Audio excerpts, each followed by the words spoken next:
Good morning students. ये आज मैं आप लोगों के लिए लास्ट वीडियो बनाने जा रहे हैं केमिकल रिएक्शन एजुकेशन से क्लास 10। ठीक, तो इससे पहले मैं 4 वीडियो बना चुके हैं जिसमें केमिकल रिएक्शन और रिएक्शन के विषय में और उसके टाइप्स को बता चुका हूँ। अगर नहीं देखे हैं तो उनका भी लिंक इस वीडियो के नीचे इसके डिस्क्रिप्शन बॉक्स में दिया जाएगा, उसे जरूर देख लीजिएगा। तो आज मैं कुछ ऐसे भी रिएक्शन बताने जा रहे हैं जो आप पढ़े तो हैं, लेकिन जैसे हम लोग कंफ्यूजन स्टेट में रहते हैं। जैसे अगर पूछ दिया कि एक्सोथर्मिक रिएक्शन क्या है, एंडोथर्मिक रिएक्शन क्या है, तो जो हमारा जो main 5 type of chemical reaction थे उन्हीं में से ये भी है, कहीं ना कहीं उससे रिलेटेड है। ठीक है, बट उसे अदर नाम से भी जानते हैं। तो इस तरह से आज मैं ये टॉपिक्स लेके आया हूँ, some other type of chemical reaction. ठीक है, तो जो some type of chemical reaction है तो अभी मैं बताया कि रिलेटेड है उन 5 केमिकल रिएक्शन से। ठीक है, तो जैसे इसमें पहला रिएक्शन हम दे रहे हैं एक्सोथर्मिक रिएक्शन। तो in our normal life we see that different type of chemical reactions. जैसे पीछे आप पढ़े हैं combination reaction, decomposition reaction, displacement reaction, double displacement reaction, है ना।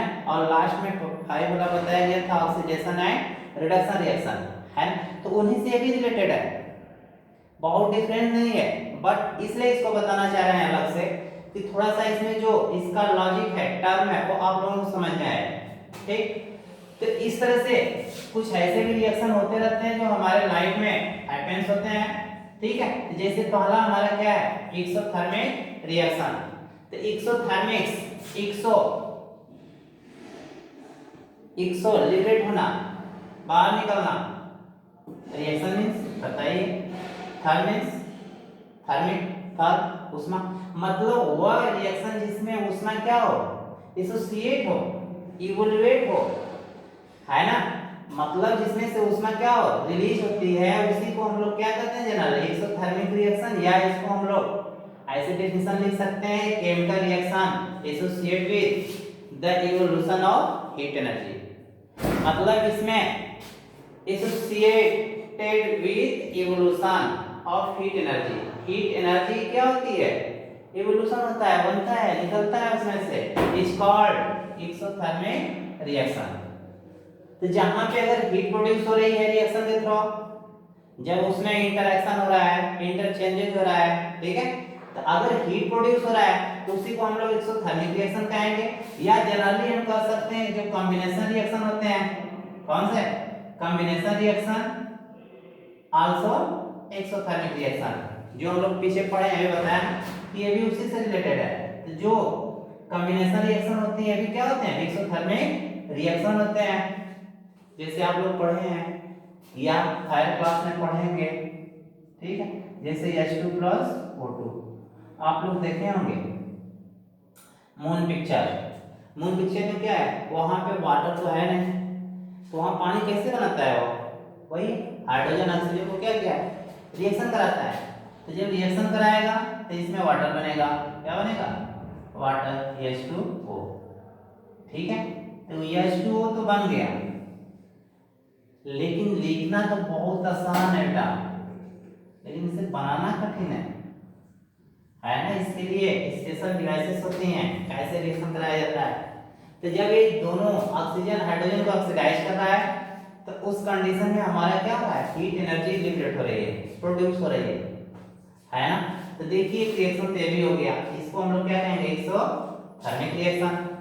दूसरा देख लीजिए, आप लोग जानते भी हैं या लैब के अंदर बर्न भी किए हैं, जैसे मैग्नीशियम रिबन है। जब मैग्नीशियम रिबन को O2 से क्या करते हैं, जलाते हैं, ऑक्सीडाइज करते हैं, तो ये ड्राइजलिंग लाइट देता है। कौन सा लाइट देता है, ड्राइजलिंग लाइट, एकदम वाइट साउंड के साथ। तो ये बनाएगा MgO, बैलेंस करेंगे, यहाँ 2 कर लीजिए, यहाँ पे भी 2 कर लीजिए। ये भी देखिए उस समय हीट प्रोड्यूस करता है, क्या करता है, हीट प्रोड्यूस करता है। एक और देख लीजिए, जो भी एग्जाम्पल है सब हम लोग अपने नेचर में घटित होते हुए देखते हैं। तो जैसे इसे तो जनरली नहीं देखते हैं, लेकिन जब आप लैब के अंदर हाइड्रोजन गैस होती है उसे हम बंद करते हैं तो जलती है, तो उसमें वेपर बनेगा प्लस H2O बनता है। मैग्नीशियम रिबन को हम लोग लैब के अंदर जलाते ही हैं, है ना। उसी तरह थर्ड है कोल, कोयला का नाम सुने हैं, या कार्बन, है ना, सी को जब हम O2 से क्या करते हैं, ऑक्सीडाइज करते हैं, ये बनाता है CO2। क्या बनाता है? CO2। तो इस तरह से हमारा CO2 बन गया। तो जब CO2 बनता है, घर पे भी आप देखें जलाने के बाद लिविंग आदमी, जब लिविंग थिंग्स को हम लोग जलाते हैं, वुड है ना, फॉसिल फ्यूल है, तो ये सब जलता है तो क्या निकलता है? CO2 निकलता है और हीट प्रोड्यूस होता है। तो इस तरह से ये सब रिएक्शन किसके हुए? एक्सोथर्मिक रिएक्शन के। तो इसमें किसी प्रकार का डाउट नहीं होना चाहिए। Exothermic reaction also known as combination reaction, इसे हम कॉम्बिनेशन रिएक्शन भी कर सकते हैं, ठीक है, या उसी का ये अपोजिट है, नहीं नो सॉरी अपोजिट नहीं, कहने का मतलब उसी का है, अदर फॉर्म है या नेम है, ठीक है। नेक्स्ट और सेकंड नंबर आते हैं हम एंडोथर्मिक रिएक्शन। अब ये इसका उल्टा हो जाएगा, ठीक है, यहाँ पे इंडो शब्द आ गया, इंडो, ठीक, और वहां पे क्या है? एक्सो, एक्सो बाहर की तरफ, इंडो अंदर की तरफ, है ना। तो एंडोथर्मिक रिएक्शन, थर्मल हीट से मतलब है। तो एंडोथर्मिक रिएक्शन, अब तक तो यहाँ पे हीट रिलीज हो रही थी, लेकिन इसमें आप जब देखेंगे तो इसमें क्या होगा? हीट ऑब्जॉर्ब होगी, अर्थात हम कह सकते हैं there are many endothermic reaction happens in our nature. हमारे नेचर में बहुत से एंडोथर्मिक रिएक्शन हैपेंड होते हैं। जैसे डेफिनेशन के तौर पर ऐसे लिख लीजिए, chemical reaction which proceed with absorption of heat energy. देखिए यहाँ पे एक शब्द आ गया, ये वर्ड में अब्जॉर्प्शन है, इसमें क्या है? इवोल्यूशन है। अंतर यही है, यहाँ पे इवोल्यूट हो रहा है, यहाँ पे अब्जॉर्प्शन हो रहा है of heat energy, it's called endothermic reaction, ठीक है। और इसी को अदर नेम से भी जानते हैं, या ये भी कर सकते हैं, it is also decomposition reaction. क्या है? डिकम्पोजिशन रिएक्शन है, डिकम्पोज होना, टूटना, डिसोसिएट होना, है ना। तो जहां पे कोई भी चीज टूटता है, जनरली तो टूटता नहीं है, किसी भी चीज को हमें तोड़ना है तो निश्चित रूप से हमें एनर्जी देना होगा, है ना। जैसे घर पे ही आप देखते हैं, जैसे घर पे क्या है, बहुत से एग्जांपल, जो चीज नहीं होता है उसे हम लोग क्या करते हैं? हीट करते हैं, गर्म करते हैं। तो इसके बहुत से एग्जांपल हैं, जैसे कैल्शियम कार्बोनेट है, CaCO3। तो CaCO3 को अगर आप हीट दे दीजिए, हीट दे रहे हैं इसमें डेल्टा H, ये हीट ऑब्जॉर्ब कर रहा है, ये टूट जाएगा CaO में और प्लस CO2 में, कैल्शियम ऑक्साइड बनाएगा और प्लस CO2 बनाएगा, ठीक है। सेकंड देखिए, जैसे AgBr है या AgCl है, सिल्वर क्लोराइड। AgCl का नाम सुने होंगे आप लोग, सिल्वर क्लोराइड। अगर सिल्वर क्लोराइड को हम लोग हीट देते हैं, क्या देते हैं? हीट, तो ये ब्रेक डाउन होगा। अर्थात आप देखे होंगे, अगर किसी भी मेडिकल स्टोर पे या लैब के अंदर सिल्वर क्लोराइड होता है तो हम लोग इसे डार्क प्लेस पे और कोल्ड प्लेस में स्टोर करते हैं। क्यों करते हैं? इसे सेव रखने के लिए, बचाने के लिए फ्रॉम सनलाइट।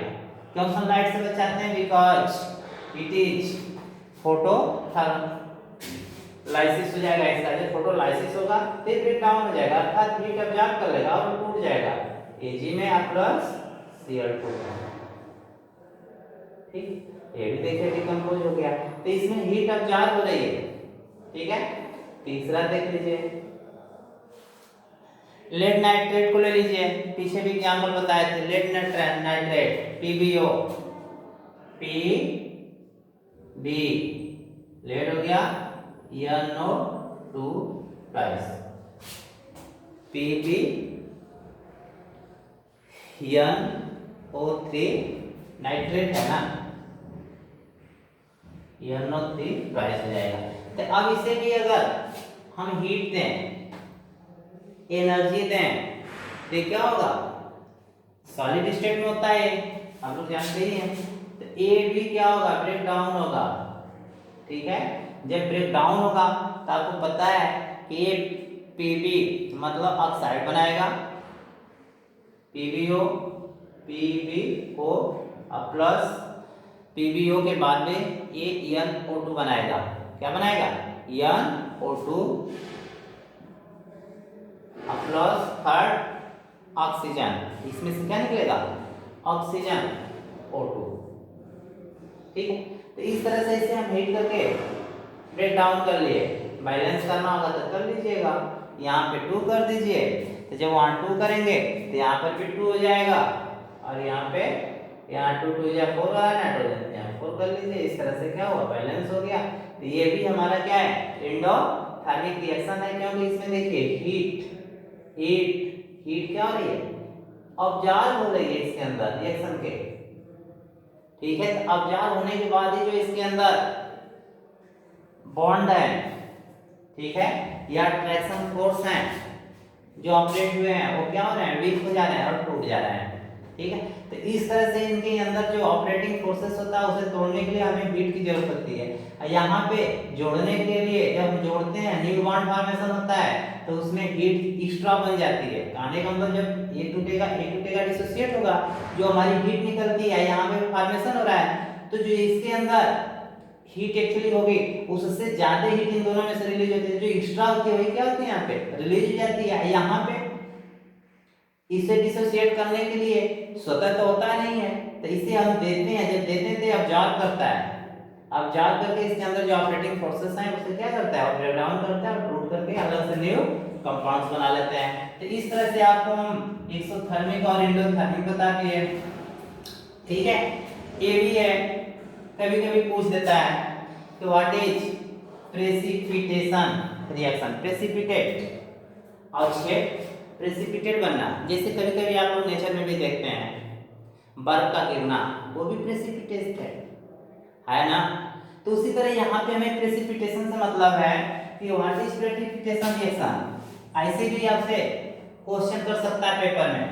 तो जहाँ पे प्रेसिपिटेट पीपीटी बने, formation of PPT in any chemical reaction, किसी भी केमिकल रिएक्शन में जब पीपीटी का फॉर्मेशन होता है तो उसे हम क्या कहते हैं, प्रेसिपिटेशन रिएक्शन। या ये भी कह सकते हैं when two ionic compound are mixed together, जब दो आयनिक कंपाउंड क्या होते हैं, मिक्स होते हैं, ठीक है। तो and insoluble solid is formed, वो बनाते क्या है, इनसॉल्युबल सॉलिड। इनसॉल्युबल जो जल में या किसी भी लिक्विड में क्या हो, सॉल्युबल ना हो, मतलब घुलनशील ना हो, तो इट इज या this type reaction is called precipitation reaction, है ना। या जनरली हम लोग कह सकते हैं कि formation of precipitate in any chemical reaction is called precipitation reaction. जैसे भी आपको अच्छा लगे उसका डेफिनेशन लिख सकते हैं, ठीक है। तो इसके भी कई एग्जांपल हैं, जैसे आप लोग जानते भी हैं, लैब के अंदर देखे भी होंगे। जैसे पहला है बेरियम क्लोराइड BaCl2। तो BaCl2 अभी मैं बोल रहा हूं कि आयनिक कंपाउंड होना चाहिए, देखिए ये आयनिक कंपाउंड है, बेरियम दिया है, क्लोरीन लिया है, मतलब क्या, इलेक्ट्रॉन। तो जब दो आयनिक कंपाउंड आपस में मिक्स होते हैं तो वही इनसॉल्युबल सॉलिड बनाते हैं, जिसे हम लोग पीपीटी कहते हैं, ठीक है। तो बेरियम क्लोराइड पे हम रिएक्शन करा दिए, किससे, सोडियम सल्फेट से, करा दीजिए Na2SO4। जब Na2SO4 से रिएक्शन कराएंगे तो ये आपस में देखिए यहाँ पे डिस्प्लेसमेंट होगा इसके इलेक्ट्रोनेगेटिविटी के आधार पे। अब ये दोनों आपस में जुड़ जाएंगे, ठीक है। जो सोडियम है क्लोरीन, क्लोरीन हाईली इलेक्ट्रोनेगेटिविटी हो गया और यहाँ पे सोडियम पॉजिटिवली हो गया, तो आपस में मिलकर के बनाएंगे NaCl। अब यहाँ पे SO4 बच के यहाँ पे Ba, है ना। तो अब ये बना देगा Ba, बेरियम सल्फेट BaSO4। तो जो हमारा BaSO4 होता है यही हमारा क्या है, व्हाइट पीपीटी होता है। क्या होता है, मेन हमें इससे मतलब है, ये आप देखेंगे टेस्ट ट्यूब के अंदर व्हाइट कलर का सफेद ऑक्साइड बन जाता है, कैसा, व्हाइट पीपीटी, पीपीटी का मतलब समझ रहे हैं ना, प्रेसिपिटेट होता है।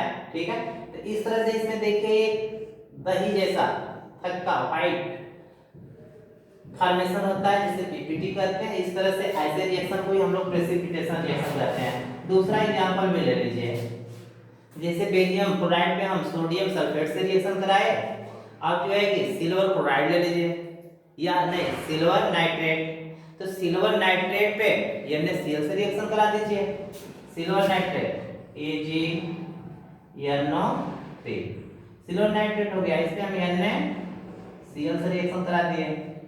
अब देखिए फिर वही कंडीशन यहाँ बनेगा, इस पे माइनस चार्ज होता है, इस पे पॉजिटिव चार्ज होता है।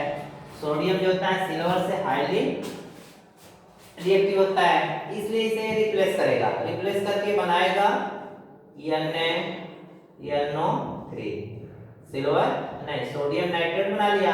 अब देखिए यहाँ बच गया Cl और Ag, ये पॉजिटिवली है नेगेटिवली है, तो ये आपस में बनाएगा तो हो जाएगा AgCl। अब यहाँ पे AgCl जो है ये भी हमारा व्हाइट पीपीटी है, कैसा है व्हाइट पीपीटी बना लेता है। क्या बनाता है? सफेद अवक्षेप बनाएगा। ठीक है, वो भी दही जैसा जम जाएगा। तो इस तरह से आपको हम 3 रिएक्शन बता दिए, पहला बताए एक्सोथर्मिक, सेकंड बताए एंडोथर्मिक, फोर्थ बताए प्रेसिपिटेट। और देखिए आगे तो आप सेकंड चैप्टर में पढ़ेंगे ये एसिड बेस में, लेकिन इसमें भी जब रिएक्शन पढ़ा रहे हैं थोड़ा सा इसको आउटलाइन दे दे रहे हैं, इसे भी जान लीजिए कि न्यूट्रलाइजेशन रिएक्शन क्या होता है। प्रीवियस क्लास में आप लोग पढ़े होंगे कहीं ना कहीं। तो जो हमारा न्यूट्रलाइजेशन रिएक्शन होता है ये भी एक टाइप का रिएक्शन ही है, जैसे इवैल्यूएशन रिएक्शन भी होता है। जैसे हमारे बॉडी में न्यूट्रलाइजेशन, जैसे आप लोग कभी कभी कहते हैं कि शरीर के अंदर ज्यादा एसिड बन रहा है, होता है ना, तो जब एसिड बनता है हम लोगों को स्टमक में जलन होती है, डाइजेशन सही नहीं होता है, तो उसे न्यूट्रलाइज करने के लिए हम लोग एंटा एसिड टैबलेट खाते हैं, है ना। तो जो एंटा एसिड टैबलेट होता है न्यूट्रलाइज करेगा उसे। तो इस तरह से इसमें आप देख रहे हैं कि कोई भी एसिड है तो किससे रिएक्शन करेगा? बेस से। तो जब एसिड और बेस आपस में मिलेंगे न्यूट्रलाइज हो जाएंगे, अर्थात कह सकते हैं the reaction between an acid and base to form salt and water is called neutralization reaction. तो इसका एलिमेंट प्रोडक्ट है, एक तो साल्ट बनेगा, दूसरा वाटर बनेगा। ठीक है, तो जब एसिड और बेस आपस में रिएक्शन करते हैं तो क्या बनाते हैं? Salt and water. ठीक, इसका एग्जांपल कोई भी ले लीजिए, किसी भी एसिड पे बेस से रिएक्शन करा दीजिए, जैसे एसिड है HCl है, बेस क्या है NaOH है। तो जब इस पे आप रिएक्शन कराएंगे तो ये बनाएगा NaCl प्लस H2O। देखिए ये साल्ट बन गया, ये वाटर बन गया। इस तरह से ऐसे रिएक्शन को हम लोग न्यूट्रलाइजेशन रिएक्शन कहते हैं। कौन सा रिएक्शन कहते हैं? न्यूट्रलाइजेशन रिएक्शन कहते हैं। ठीक है, तो अब नेक्स्ट पॉइंट हम चल रहे हैं, जो हमारा ऑक्सीडेशन रिएक्शन होता है हमारे नेचर में हैपेंड होता है। अब उसे थोड़ा सा समझा करके इस चैप्टर को फिनिश करेंगे। सो आई रिक्वेस्ट यू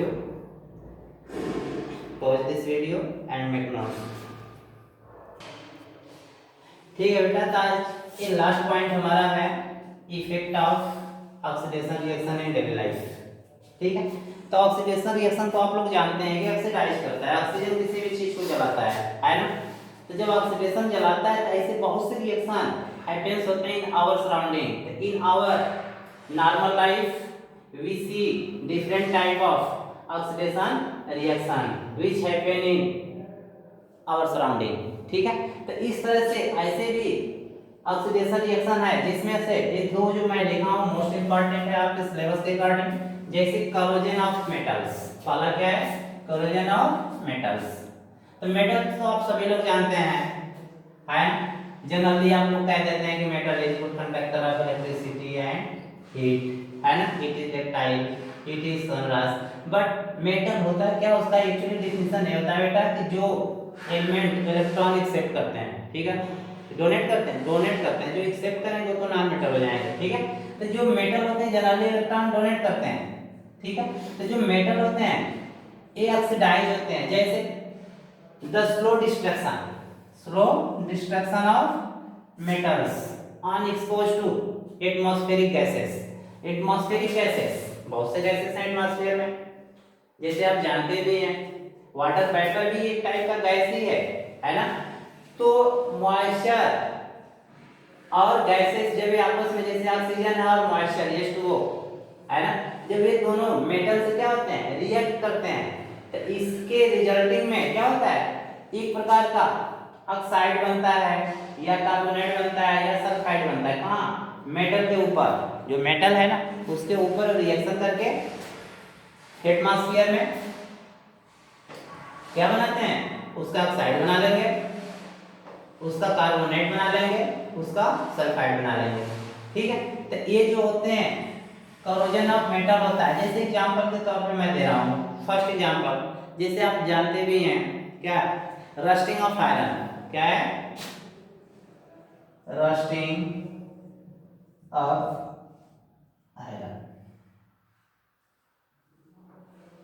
तो रस्टिंग ऑफ आयरन हम लोग सभी लोग देखे हैं इन आवर नेचर्स।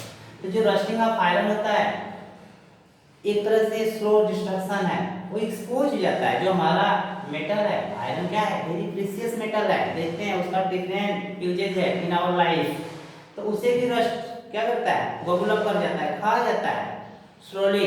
इसे प्रोटेक्ट करने के लिए देखते हैं हम लोग पेंट करते हैं, ऑयलिंग करते हैं, ग्रीसिंग करते हैं ना, या किसी नॉन ग्रेसी मेटल का उस पर लेयर चढ़ा देते हैं। तो इस तरह से रस्ट का लगना, लोहे पे जंग का लगना ही क्या है, केमिकल प्रोसेस है, कोरोजन ऑफ मेटल है। सेकेंड देख लीजिए, सेकेंड जैसे ब्लैकिंग ऑफ सिल्वर है ना, ब्लैकनिंग ऑफ सिल्वर,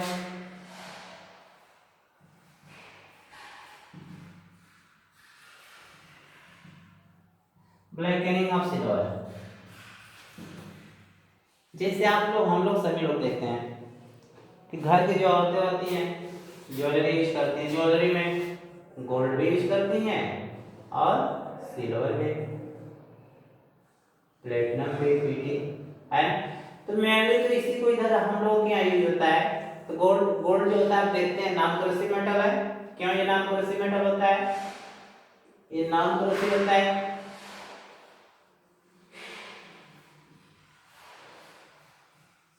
क्यों नॉन कोरोसिव होता है, ये लिस्ट रिएक्टिव होता है ना।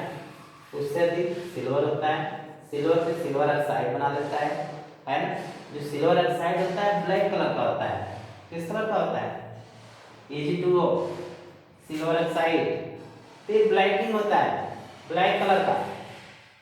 औरतें समझ नहीं पाती, कहते हैं कि ये जो सोनार है ना, गोल्ड स्मिथ जो होता है वो हमें ठग दिया है, ठग नहीं दिया है, वो तो अच्छा अगर दिया है तो ब्लैकिंग होगा ही, ये ब्लैकिंग करेगा ही सिल्वर, लेकिन अगर नहीं करा तो समझे तब ठग दिया है वो। क्यों, क्योंकि उसने कुछ मिक्सचर कर दिया हो। तो जो सिल्वर होता है अगर प्योर सिल्वर है तो ऑक्सीजन से रिएक्शन करके सिल्वर ऑक्साइड बनाएगा। क्या बनाएगा, सिल्वर ऑक्साइड। ठीक है, तीसरा भी देख लीजिए। अब प्लेटिनम जो अभी एग्जांपल लिखा हूं, पीटी जो होता है सबसे लिस्ट रिएक्टिव मेटल होता है, इसे हम लोग व्हाइट गोल्ड भी कहते हैं बेटा। लेकिन ये जो पीटी होता है रिएक्शन ही नहीं करेगा ऑक्सीजन से, है ना। तो ये भी नॉन कोरोसिव हो गया, ये भी नॉन कोरोसिव हो गया, बट इसमें सिल्वर क्या है, कोरोसिव नेचर का होता है, जो कि ब्लैकिंग हो जाता है। तो ब्लैकनिंग ऑफ सिल्वर, ये भी हमारा क्या है, कोरोजन ऑफ मेटल है। और थर्ड एग्जांपल देख लीजिए, formation of green patches on the copper particles, formation of green patches on copper articles।